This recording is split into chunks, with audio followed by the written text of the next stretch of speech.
This is the Before You Read lecture on Philippians. Though short in length, the epistle to the Philippians is both beautiful and theologically rich in its own right. Scholars have classified it as a letter of friendship, which makes sense given Paul's deep affection for the church in Philippi and their ongoing support of his ministry. It provides one of the clearest examples of the idea that the experience of salvation is inherently and necessarily a communal project. First, let's begin with a brief orientation to the letter. To begin with Paul and the Philippians. The precise date and location from which Paul wrote Philippians is uncertain. It is clear that Paul writes from prison, but it is not quite clear which imprisonment it comes from. There are details, both in the epistle itself and in Acts, about Paul's relationship with the Philippians that are a bit more clear. In Acts 16, 6-40, for example, Luke tells the story of Paul's evangelizing ministry in Philippi and the positive response of some, quote, prominent women among them. We learn from Paul's letter to the Philippians that they have been Paul's financial support and spiritual partners in his ministry.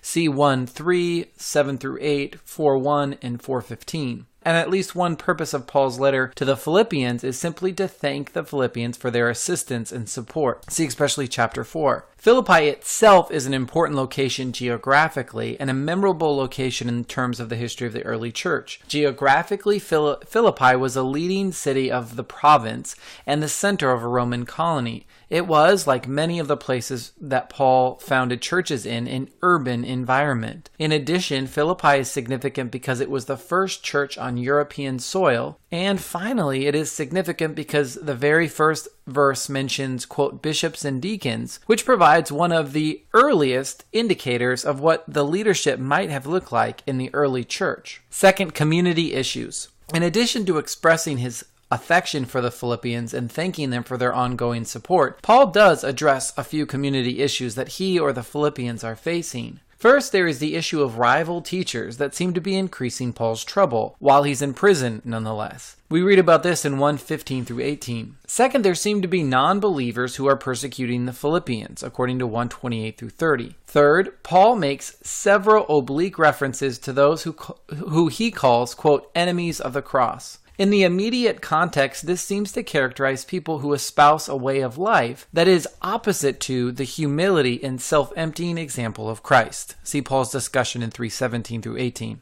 Finally, Paul mentions two women named Euodia and Syntyche in 4:2-3. He urges them to be of the same mind. Many scholars, rightfully I think, see this as an indication of the prominent place of Euodia and Syntyche in the community. They are leaders in the church, in other words. And so their conflict or their ongoing enmity towards one another seems to threaten the integrity of the church community as a whole. Here is a brief outline of the 4-chapter letter. You can see that it resembles the standard letter format with a salutation in 1:1-2, a prayer of thanksgiving in 1:3-11, which is followed by an update on Paul's situation in 1:12-26. The body of the letter stretches from 1:27-4:20, and the letter closes with final greetings in 4:21-23. I've broken up the body in the outline, but it is possible and perhaps better to see all of 1:27-4:20 as addressing a single issue, the unity of the church. If this is right, then you can see that the conflict between Euodia and Syntyche is not an aside or a secondary issue, but it is bound up with one of the major purposes for the whole letter.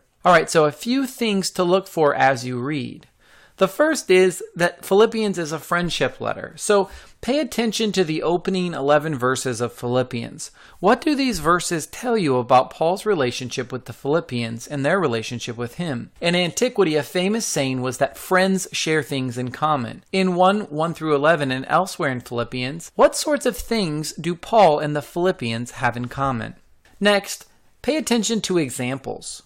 What kind of examples does Paul present as models for the Philippians to follow? What sort of behaviors are they to take up in response to the situation they're facing? What examples provide negative examples of behavior and dispositions to be avoided? Keep in mind about what Paul says in 1:27-30 about being one in spirit, one in mind, and one in suffering. Third, the Christ hymn. One of the more famous parts of Philippians is the so-called Christ hymn in 2:6-11. Readers throughout the ages have found in this short passage the whole story about Christ. In addition to its value for understanding the person and work of Christ, this hymn also plays an important function in the argument of Philippians. So as you read, think about how this hymn relates to the wider literary context. What is Paul doing with this hymn? How is he using it? And what role does it play for the letter as a whole? Finally, working it out. I close this lecture with the idea that Philippians supports the idea that salvation is primarily experienced and worked out in the context of community. As Julia Lambert-Fogg points out in her introduction to Philippians, quote, Paul shows the believers at Philippi that together with himself and Timothy, they are practicing being Christ to each other in their shared ministry.